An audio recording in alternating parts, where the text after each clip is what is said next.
z taneční školy. V podstatě ta choreografie, kterou jste viděli předtím, tak měla být původně v pondělí a byla díky počasí přeložena na dnešní den. No, abychom si to pondělí připomněli, tak jsme poprosili Olgu Lounovou, aby nám trošku tady navlhčila parket, ale teď, přátelé, opět vítáme půvabné ženy a uvidíte vystoupení, které pokaždé slaví úspěch. Jmenuje se Reklamky.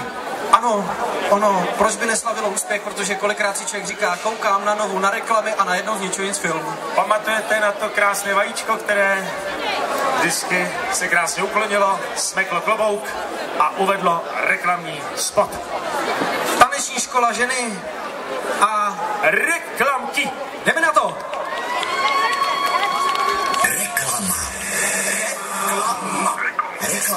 As sugar and everything nice, as old as time, as sweet as a wine, as warm as a cream, as first as a bee.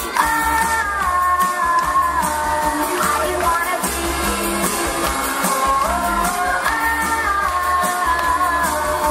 you wanna be? Everything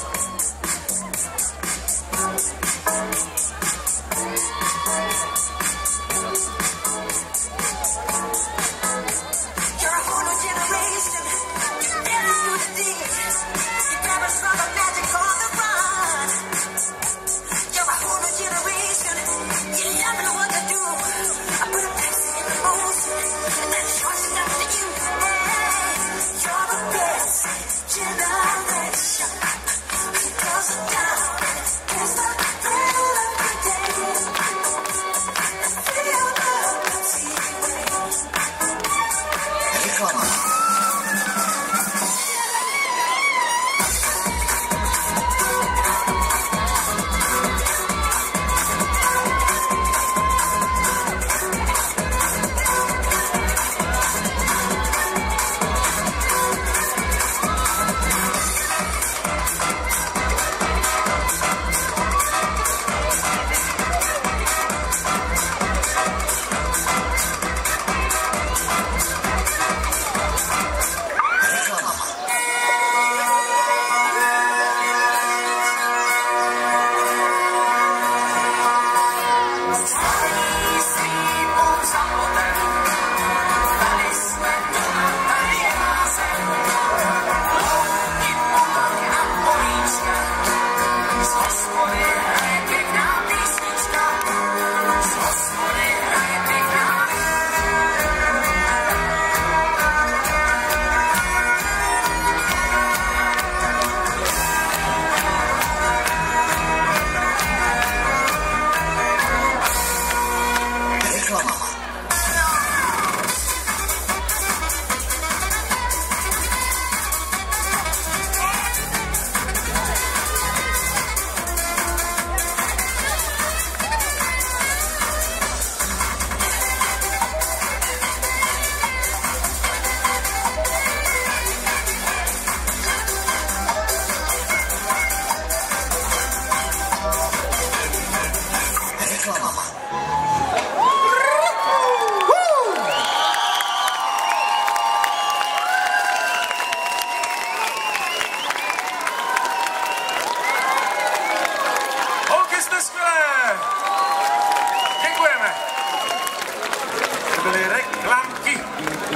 Poslední taneční vstup letošního ročníku Týdne sportu. Letošního 17. ročníku. Je to tak, přátelé. Děkujeme všem tanečnícím, aby si zasloužili souhrnný aplaus a poděkování. Děkujeme. Bylo to skvělé, přátelé. Tímto taky pozdravíme Šárku Prosovou, která vede taneční školu. Zdravíme tě do Chorvatska, Šárko. Šárko, gratulujeme, byl to zážitek, přátelé, je to skutečně něco ojedinělého. Ještě jsem neviděl stage, pódium, kde by tímto způsobem se měnily kapely. Myslím, že skvělý.